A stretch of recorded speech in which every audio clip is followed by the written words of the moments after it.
Hello students, तो आज हम अपना नेक्स्ट टाइप करेंगे परसेंटेज चैप्टर का। तो आइए देखते हैं आज हम कौन सा नया कॉन्सेप्ट सीखेंगे एक नए क्वेश्चन के थ्रू।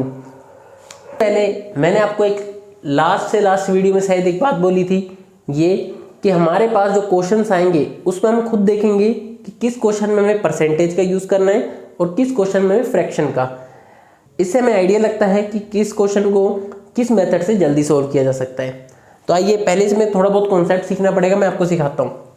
कह रहे A is 25% more than B.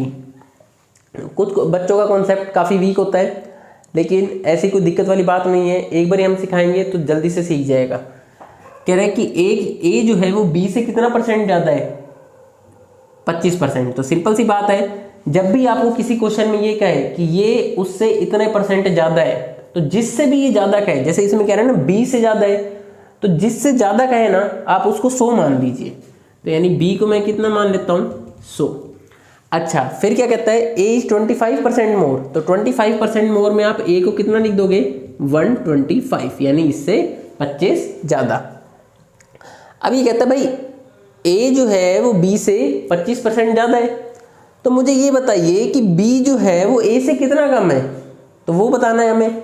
अच्छा, तो कईयों के मन में बात आएगी, यार सिंपल सी बात है, जब ये 25% ज़्यादा है तो ये 25% ही कम होएगा, लेकिन ऐसी बात नहीं है।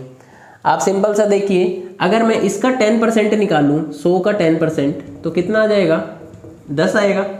और वहीं इसका 10% निकालूं तो वो कितना आता है, 12.5। तो क्या जब ये सेम नहीं आ रहा तो वो कैसे सेम आ जाएगा। बात सिर्फ नंबर की नहीं हो रही है, बात यहाँ पर हो रही है परसेंटेज की। तो परसेंटेज में चीज़ें चेंज हो जाती हैं। अब मैं आपको बताऊंगा कि कैसे होगा ये। ऐसे क्वेश्चंस में आपको सिंपल सा ये देखना है कि ए बी से कितना ज़्यादा है, 25। तो हम क्या करेंगे, इसका फॉर्मूला क्या है मेरे पास, कि जितना इन दोनों के बीच में डिफरेंस होएगा वो देखूंगा। कितने का डिफरेंस है इनके बीच में, 25 का डिफरेंस है। अब जो 25 का डिफरेंस है मेरे पास, और नीचे मुझे क्या लेना है डिनोमिनेटर में, जिससे बारे में कंपेरिजन कर रहा हूँ। तो कंपेरिजन किससे कर रहा है हमारे पास, ए से। तो ए की कितनी वैल्यू है मेरे पास, 125 इंटू 100। तो 25 से कट करूँगा तो 5 पे आया, ये आ गया 20%। अब देखिए ए मेरे पास बी से कितना ज़्यादा था, पहले 25% ऊपर था, लेकिन बी ए से कितने परसेंट कम है, सिर्फ और सिर्फ 20%। अच्छा, अब 20% भी कैसे कम हुआ होगा, मैंने आपको बताया था कि 10% ए का कितना होएगा, इसका अगर मैं 10% निकालूँ तो 12.5% होएगा, ठीक है। और 12.5 होएगा तो 20% कितना हो जाएगा, इंटू 2 करते ही कितना हो जाएगा, 25। तो क्या मैं जब 125 में से 25 माइनस करूँगा तभी तो 100 बनेगा। तो इस क्वेश्चन में यही चीज़ समझाई गई है। तो ये तो हो गया हमारे पास सिंपल, जब मैंने क्या करा कि किसी एक को 100 मान लिया, एक को 25 मान लिया। अब क्या है, अगर मैं इसको, ये तो परसेंटेज वाले से हम चले थे ना क्वेश्चन में आगे, अब मैं इसको अगर फ्रैक्शन वाले से चलता, 25% मेरे पास किसके इक्वल होता है, क्या मैंने आपको बताया था ये 1/4 के इक्वल होता है, 1/4 के इक्वल। अच्छा, अगर कोई चीज़ इंक्रीज कर रही है तो मुझे क्या करना पड़ेगा, अगर 25% से इंक्रीज हो रहा है तो इस 4 में एक ऐड कर दूंगा, तो नया हमारे पास जो फ्रैक्शन आएगा वो बन के आ जाएगा 5/4। कितना फ्रैक्शन आ जाएगा, मैं साइड में दे देता हूँ आपको क्लियर हो जाएगा, ये आ गया 5/4। अगर कोई क्वेश्चन में हमसे कहे कि ये 25% डिक्रीज कर रहा है, लेट सपोज कोई कहे 25% डिक्रीज, तब मेरे पास क्या होएगा, इस 4 में से एक माइनस कर दूंगा तो कितना आ जाएगा, 3/4। उस चीज़ का फ्रैक्शन बन जाएगा 3/4। लेट सपोज कोई मुझसे कहे कि 10% उस चीज़ में जो हमारे पास इंक्रीज हो रहे हैं, 10% इंक्रीज हो रहे हैं, तो सबसे पहले मुझे ये पता होना चाहिए कि 10% को कैसे लिखते हैं फ्रैक्शन में, 1/10। अच्छा, इसमें इंक्रीज हो रहा है तो 10 में 1 इंक्रीज करते ही कितना बन जाएगा, 11/10।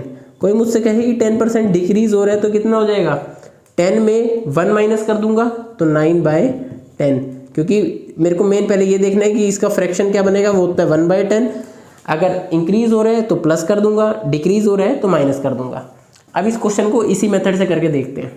कह रहा है ए इज 25% मोर देन बी। अब मुझे क्या 25% का पता है, 1/4 होता है।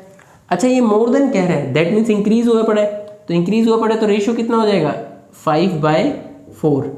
अच्छा खुद ही क्वेश्चन में कहा है कि ए बी से ज़्यादा है, तो यानी ये वाली वैल्यू जो होगी वो ए की होगी और ये वाली वैल्यू किसकी होगी बी की।